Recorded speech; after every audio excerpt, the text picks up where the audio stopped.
Сәлеметсіздерме? Мен Мұхамеджан Тынышбаев атындағы Ақтау көлік колледжінің арнайы пән оқытушысы Жарланов Ераділ Рахатұлы.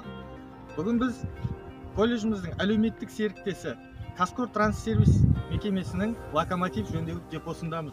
Бүгін біз сіздермен локомотивтің жалпы құрылысы жөнінде сабақ жүргізетін боламыз. Сабағымызды бастаймыз. Алдымыздағы Т-2 тепловозы. Бұл тепловоз негізінен маневр жұмыстарын жасауға арналған тепловоз. Бұл тепловоз бір жақты машинист кабинасынан басқарылады. Ары қарай тепловоздың құрамын таныстырып өтейін. Локомотивтің құрылысымен таныстыруды бастаймыз. Алдымыздағы құрылғы автоцепка К3. Бұл локомотивпен локомотивті немесе локомотивпен вагонды байланыстыру үшін қызмет етеді. Буфер фонарлары,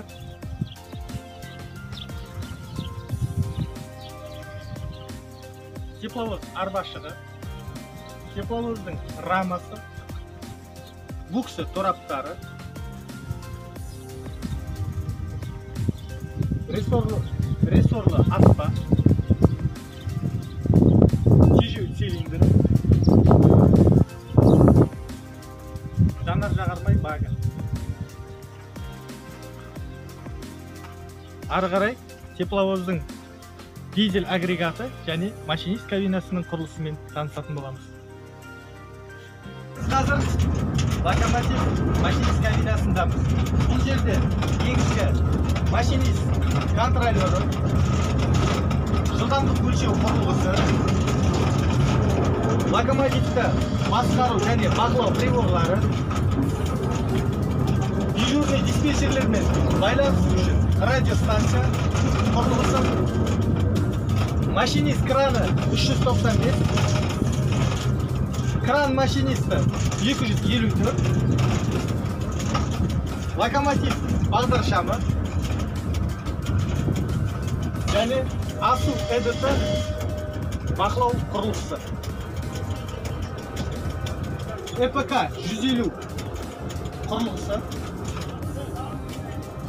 және машинисттің ескерту сигналдарын жасау құрылғысы. Біздің бұл бөлігінде негізгі агрегаттар орналасқан. Тепловоздың құрылысымен ары қарай таныстырып өтеді. Компрессор КТ6, турбо сығымдағыш, басты генератор, главный генератор.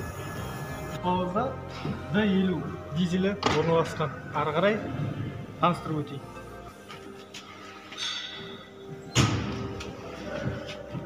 Су насосы, шығарушы коллекторлар,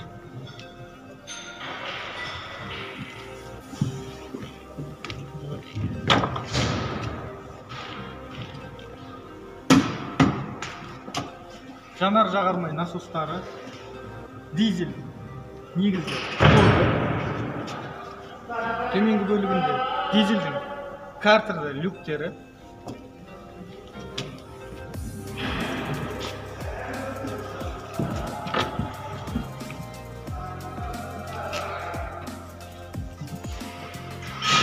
жанар-жағармай фильтрлері,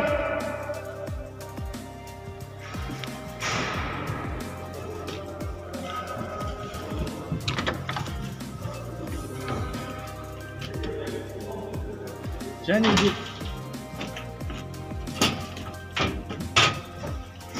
дизельдің негізгі май сорғысы,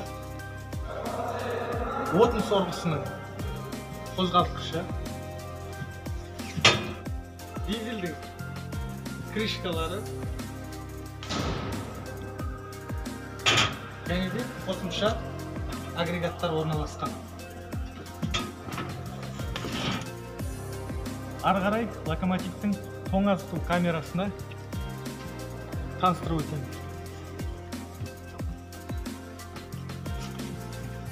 Тоңазытқыш камерасында салқындату радиаторлары, бұл жағында су радиаторлары, суды салқындату, оң жағымызда майды салқындату радиаторлары және де желдеткіш қалақшасы, желдеткіш қалақшасының берілісі және желдеткіш вентиляторының редукторы орналасқан. Тепловоздың бұл бөлігінде аккумулятор батареялары орналасады. Алдымызда TN550 сілтілі аккумулятор батареялары. Осымен бүгінгі локомотивтің құрылысына жалпы шолу сабағын аяқтаймыз. Келесі сабақтарымызда тепловоздардың әрбір бөлшегінің атқаратын қызметі мен құрылысы жөнінде тоқталып өтетін боламыз. Назар қойып тыңдағандарыңызға рахмет.